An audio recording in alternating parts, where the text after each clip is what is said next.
Hi and welcome to this Unit 3 Flat Surface and Object Recognition of this course, Perception for ROS in Robotic Night.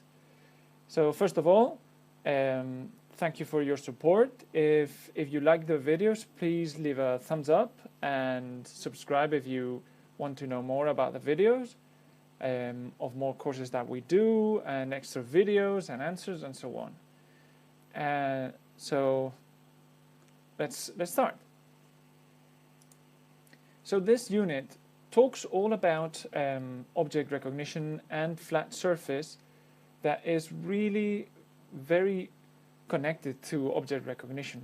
Why? Because normally you want to, most of the cases you want to detect objects that are on tables, on shelves, on the floor, this kind of stuff.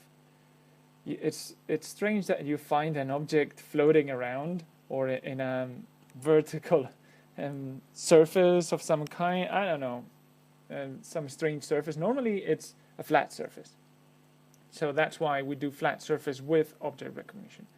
And then why object recognition? Because we have done already blob detection, and I would think that maybe that's enough for detecting objects, but the thing is it's not enough. You can see here in our new simulation that we have a Coke can, and as you can see it's quite complex. So you have the drawings and you have the letters and the shape. The problem with blob detection is that, for example, if we had two Coke cans from different brands and they have more or less the same color scheme, it would be really difficult to track them through blob tracking. It would be really difficult. It's not that humans don't do it. We do some kind of blob tracking when we want something fast or we've seen something really fast and we just got the colors and more or less the area in vision that we have. But for details and for detecting and differentiation and different kind of objects, we need something else. We need pattern recognition of some kind. So that's why we do object recognition. Okay, so in this unit we'll do surface recognition and object recognitions in 2D and 3D. So let's talk about the simulation. So we have a totally new simulation here. We have the fetch manipulator robot, and we have a table with a Coke can. You can move fetch robot in many ways. In this case, you will only need to move the base because the height is more or less the one that we need, so we don't have to move the cameras and we won't touch the objects, so we don't need manipulation of any kind. So you don't need to move the arm. So you only need to move the base. And the base is moved through this topic here, base controller command, through twist command. So it's the classic command-vel topics, publishing, so nothing strange for people that have some experience with ROS robots. It's the first thing you do, so it's really simple. We'll give some examples of how to move the robot, but basically it's publishing a twist command. Okay, so let's go to the tabletop detector. So we are using, in the tabletop detector, we're using the object recognition core, which it has loads of things. You can also do object recognition with this, but we won't do it. We'll use another library, but you can use it also for object recognition, of course. You have here tutorials that, let's go here, which give you more information about how to do it, and it's good that when you finish this tutorial, this course, give just a read and try to do some tutorials that they give you here. They're really nice, and they'll give you a bigger understanding of object recognition and all this library. Okay, so we are going to use the part that relates to tabletop detection. So as always, you have to create a package which is called My Object Recognition Package with ROS as dependencies and Object Recognition Core as dependencies. I've already done it. So we have here my object recognition package, and I've done some folders with the configurations that we'll talk about, the launch, some models that we'll talk about also, the rviz configuration, and the scripts. In this case, I have a move fetch. It's a script to move the fetch robot, and some sessions that we will talk also about that. But you can create all these folders now. Okay, so how to start the tabletop detection? So the first thing you have to do is create this launch file, which is called inittabletop.launch, which launches this object recognition core with some kind of file here. These files are the object recognition kitchen, which is this package here, this library, and for object recognition and surface recognition. So let's have a look. So basically is that you're loading this file into this tabletop or ORK file, and then you're launching the object recognition core with this file. Okay, so these object recognition kitchen files are basically YAML files that indicate how the data flows and what algorithms and what systems you use to detect stuff in those data streams. So let's have a look. So I have it here. You have to select the YAML syntax, and let's talk about this. So first of all, we have this pipeline 1. Why? Because we are only using the tabletop detector. So when we detect objects, we detect objects in cascade. So let's say first we do a blob tracking, then we do a feature recognition, then we do shape recognition, this kind of stuff, okay? This way, it's in each step of the cascade, it's more and more robust, the detections. So let's go back here again. Here we're defining that we're using the tabletop table detector.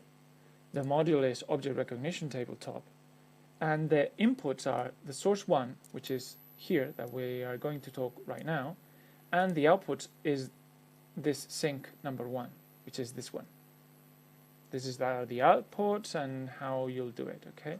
And some parameters for this tabletop detector, which is the minimum table size and the plane threshold.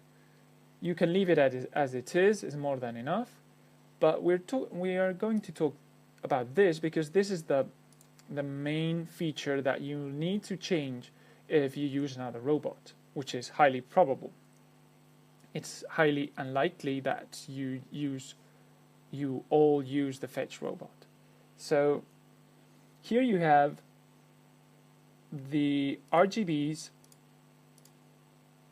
inputs and the depth image. So we're using RGB information and we're using also depth information. Here we have the frame ID, which is really important for object recognition because you have to know how this is seeing the data. Okay.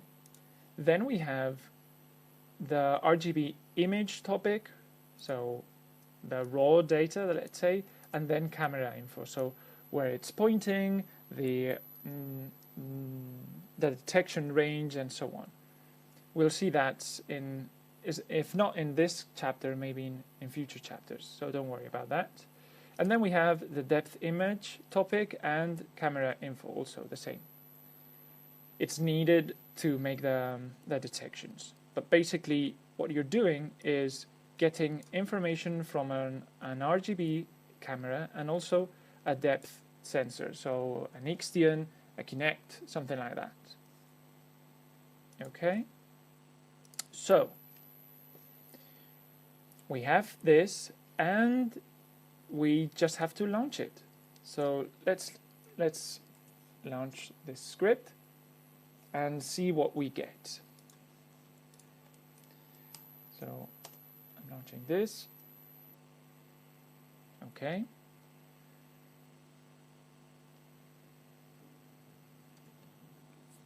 It's starting. Okay, it seems it went okay. So you see system already initialized, subscribe to topics, so this is good. And then it says, okay, I'm publishing here and I'm publishing here. So here you have an image. We're going to see this right now, but I would like to talk about the topics that are published. So let's have a look. Information about the topics that are published.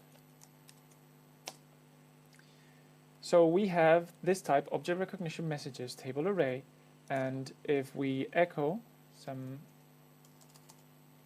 let's have a look, n-1, and there we go. So we have detections, so we have tables, let's say. Tables means all the surfaces, different surfaces that are detected.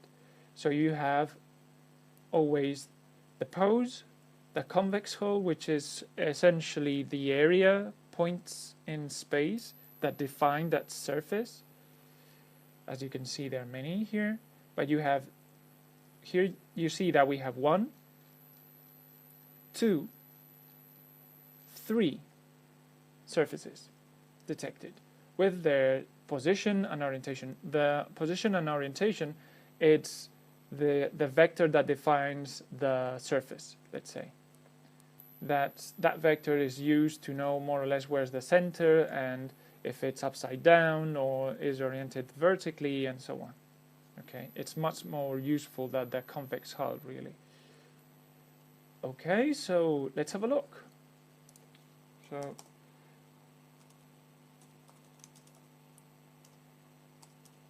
we're going to start the rviz, our old friend rviz. We're going to open this. Let's close this because we don't need it anymore. Okay, there we go, there we go. So in this case we have all the TFs published and we have it all set it up here. So we're going to disconnect for the moment the TFs, and we're also going to disconnect the point cloud. You see, this is the data of the point cloud, and as you can see, it's detecting more or less the table and the floor and the Coke can. So we're going to disconnect it so that this goes faster, and then we're going to add a new element which is called object recognition kitchen table.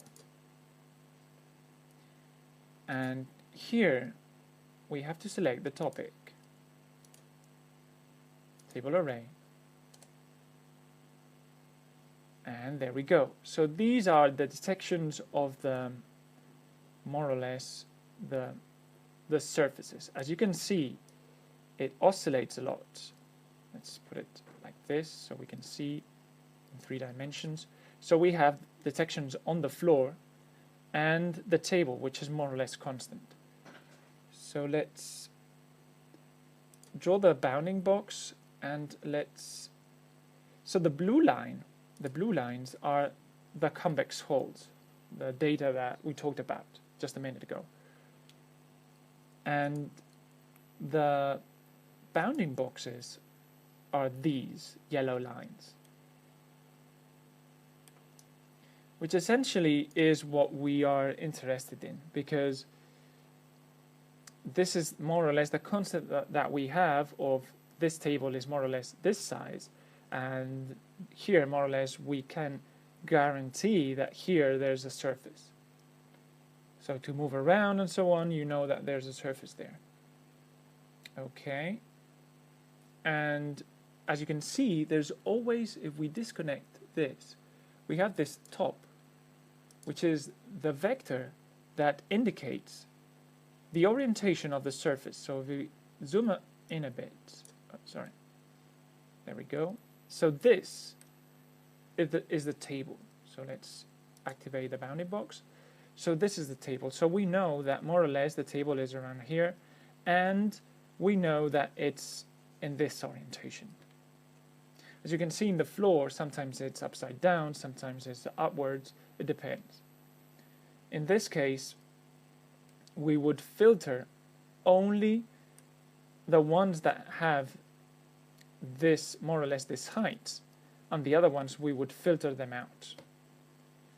So as you can see, it's detecting already the surfaces with no problems whatsoever. So I'm going to close it, I'm going to discard this, and that's quite it. So what? We talked about this. More information, you have this information, which is the ones that I showed you at the beginning. And now, exercise number 1 is create a script that makes the fetch robot approach the table based on the data of table array. So you remember that the table array has this kind of data, which gives you the convex hull, but more importantly, the pose, which is the most important thing, because with that you can know more or less the position based on the frame, of course. Okay, and then here you have an example of how to move the robot. There are many examples, you can do it as you wish, it's just an example. Okay, and then we would do the 2D, 3D object finder. So for that, I'm going to ROS run my object, and then I'm going to launch this script, move fetch. Oh, sorry.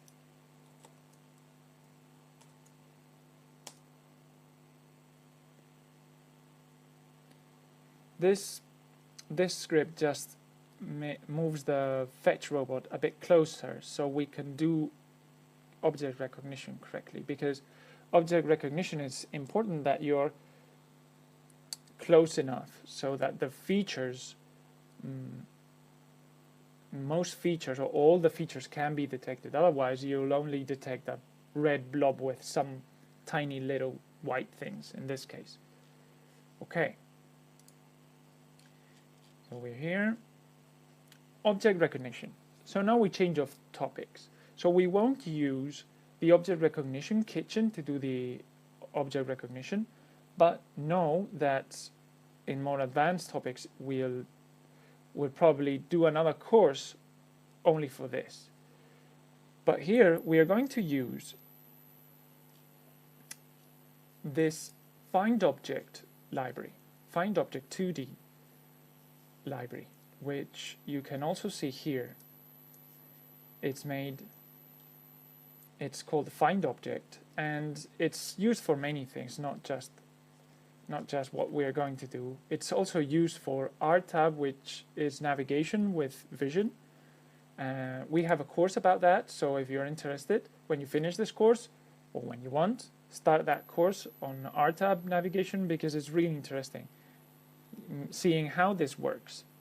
But here we're going to use it for object recognition. So we are dividing it into two parts, so 2D and 3D. The system is exactly the same, just that in the 3D we use the point cloud, the depth information, that's all. So now we are going to start this file to see how this works. So let's start. Let me check that I have it. So I have start object here, I have it open. So my object, object recognition start 2D dot launch. Okay, let's see, and we get this. So let's talk about this. You have here the image. Let's have a look, because this is something that it can be strange at start. So you see the Coke can here. You see it's inverted. So you have to be careful with this, okay? Because it could give some problems. So bear this in mind, because when you save images from here, maybe afterwards they won't be useful. So let's talk about how this works. So this works in the principle that it detects features here, like patterns and so on, and you save these features and you detect objects based on that. So let's do an example. So here I'll add an object from the scene. I'll take a picture. I'll drag and drop like this. Well, draw a square, more or less, bounding box. There we go, and automatically it detects. So it detects here, more or less, it's detecting all the features and says, okay, I'm detecting more or less the features, so it's the object. That's how it works, more or less. So let's continue with the example. So you say, okay, now I have it, but if I start it again, I won't have it. I won't have all the images that I've saved. So the thing is that here you can click and say save session. You can also save the objects, which is more or less the same, but the session saves more data, not just the images that you use here. So I highly recommend you that you use save session. You save it and it will save something like this. So we have here the sessions. It's a binary with the data. So now, how do I retrieve that data? So to retrieve it, you have here the examples of how to do it when you save the pictures or when you save the images. So, sorry, when you save the images here and when you save the session. You just load one thing or another. It's not something really strange. So here you save the session path and here you save the objects path. So if you save the session path, actually it's not needed to do the settings path because session saves all. So the objects and the settings, everything. Otherwise, if you want to save one setting, so retrieve one setting from one place and then from the other, then maybe you need to do this. Yeah? Okay. I recommend you to use this in the session because it's easier. You have it all there.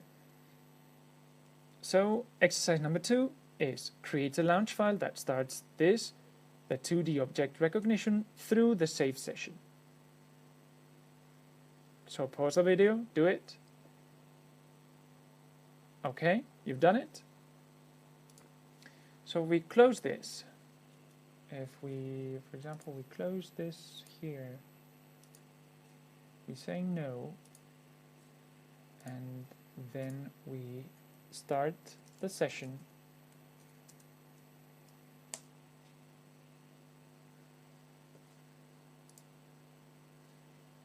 And there we have it. So this is one that I saved previously.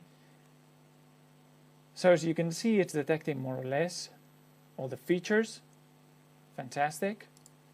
And that's how it's done. It's really easy. It's nothing, it's not space science. So now, the thing is, okay, I'm detecting this object like this. Fantastic. But what happens if I move? What happens if the object moves? So here you're going to learn how to move the objects, so how to spawn new objects to the scene and how to move them. Yeah. So we're using this make CodeCan movable,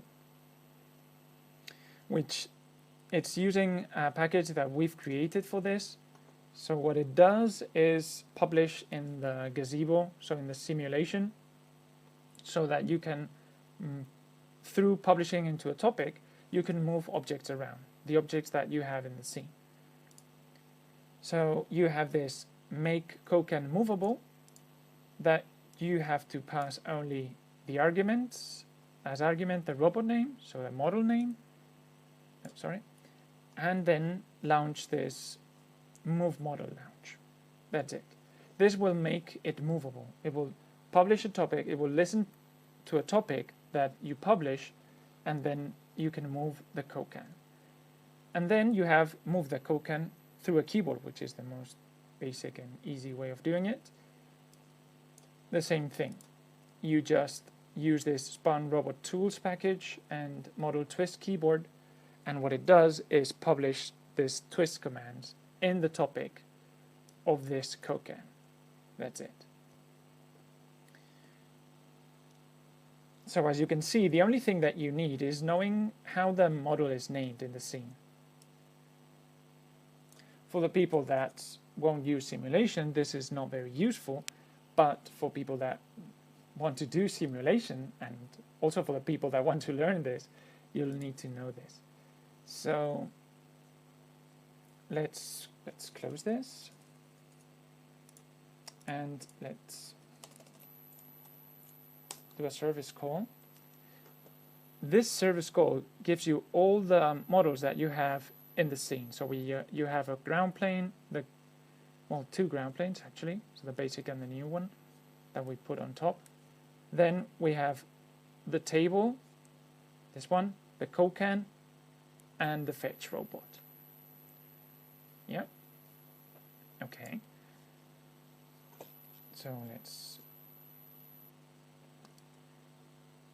So the third thing you have to know is how to spawn objects, because you'll need to spawn the CodeCan, but you'll also need to spawn new objects further in the unit. So to spawn, for example, the CodeCan, you're using this launch. This launch retrieves the SDF, in this case, of the model, of the CodeCan model, and also puts the name of that model and where you want to put it with the orientation. And then uses, again, this library that we created, this package that we created, which is called Spawn Robot Tool package, and it spawns the SDF that you give it.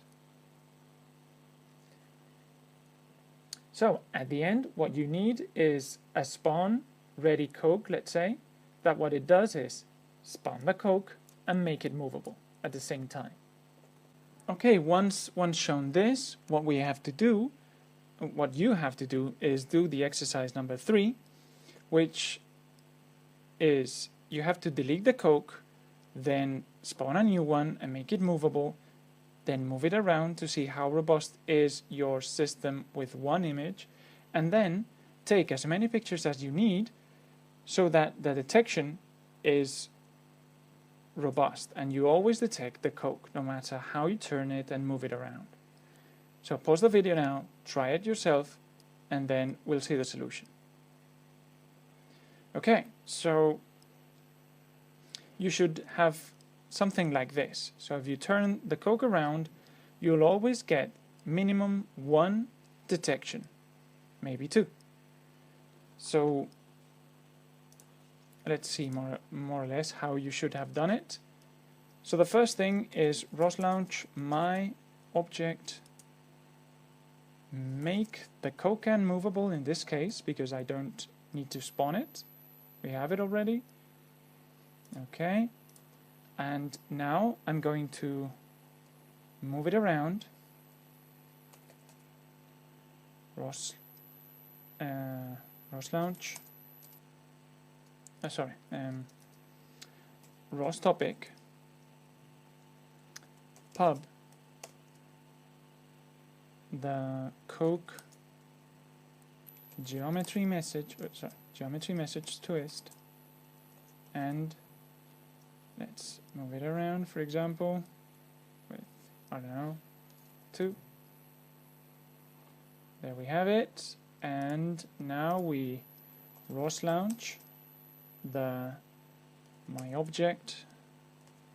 In this case, I've already taken all the pictures around. So start find object 2D, sorry, 2D session, and then I have to select the session, and then I have one coke here, so I'll select session, this one,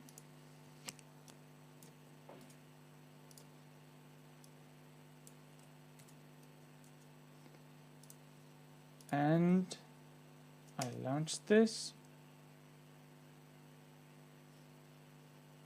Okay, so as you can see, while I'm turning, it detects minimum 1. So this means that all the time I'm detecting an object, the Coke can in this case. Yeah. So how would you do this? You just have to go here,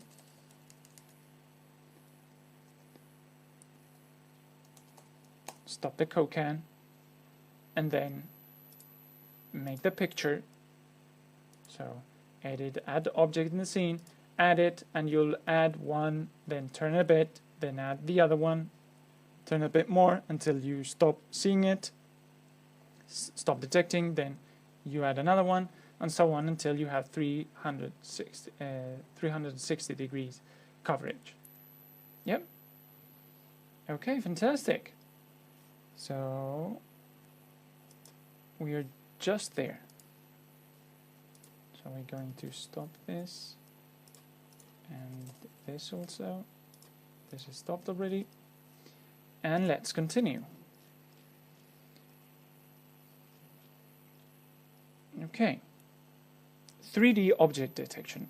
So the only difference really between 3D and 2D using this object, the find object 2D, is that you use the point clouds or depth sensor information. That's it. There's a warning here because when you do photos, so a session of photos in 3D, you need, it's slightly different because it has depth data. So if you detect an object in 3D or in 2D, you can't use the same session.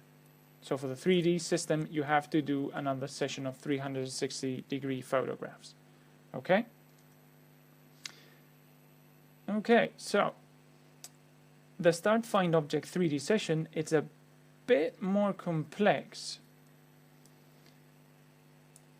But essentially what you're doing is just giving the depth information. That's it. There's nothing more strange. Then you have this node that what it does is synchronize the TFs from the object detection. So essentially what it does is that you now have TFs of the objects detected. Okay? So let's start this and see what it does. So I have already a session. So I'm going to 3D session.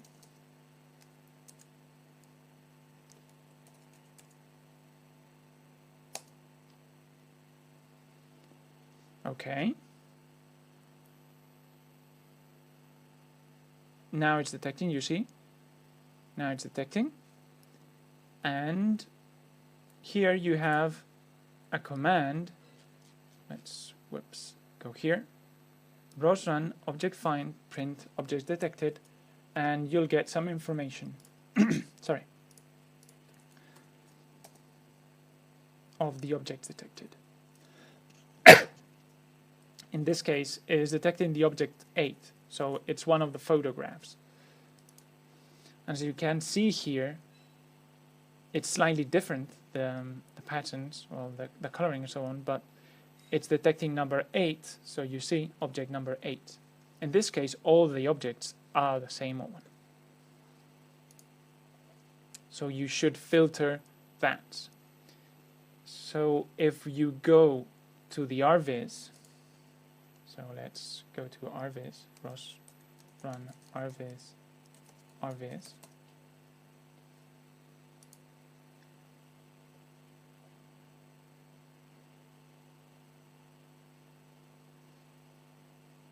now you can see that it's detecting the object. Let's get rid of point clouds so it goes a bit faster.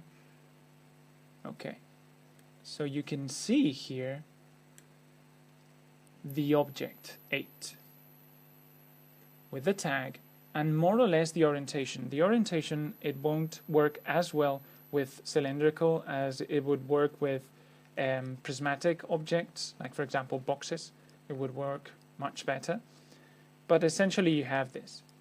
The only drawback of this is that when you turn the Coke can, so let's turn it. We have to make it movable first. And then we're going to turn it around. Up. Let's turn it a bit faster, like 4. Okay. So you see it starts turning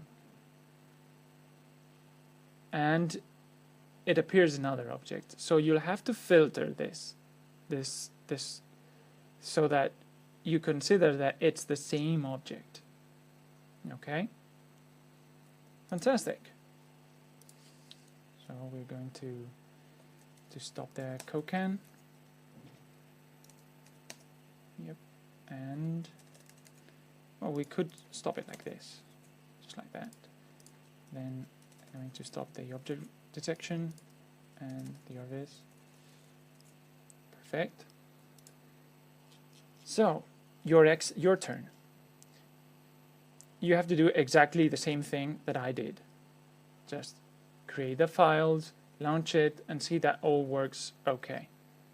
Yeah, and see this problem that you have here, that you'll have to filter so that you know that the object 1 to 8 are the exact same object. Yeah, for example. Now, extra exercises. So do the following. Spawn 2 objects in the table and make them move on the table. Then detect one of the objects and track that object and make the fetch robot track it with the head. So you have some examples of how to move the head. So you have to know how it is. And then extra objects. So extra objects you have, so let's have a look. We went a bit fast here. So every time that you need an object, you need the SDF, which you copied from here, from the models. And here you have some examples. Sorry. If we go here to Object Recognition TC,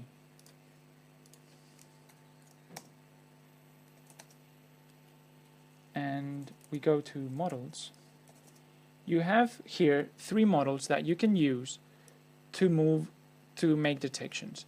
You can use other objects, of course, but the ones that you have guaranteed that they are installed in the system are beer, Coke can, and hammer.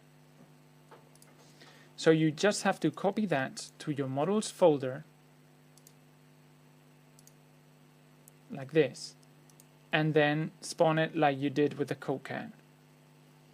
Also, bear in mind that in a local computer, you should not only do this, but also install this in the gazebo, the .gazebo models folder, depending on your local system. In this case, because you're using this platform, you have it already installed. So the only thing that you need actually is the SDF or the URDF to spawn an object.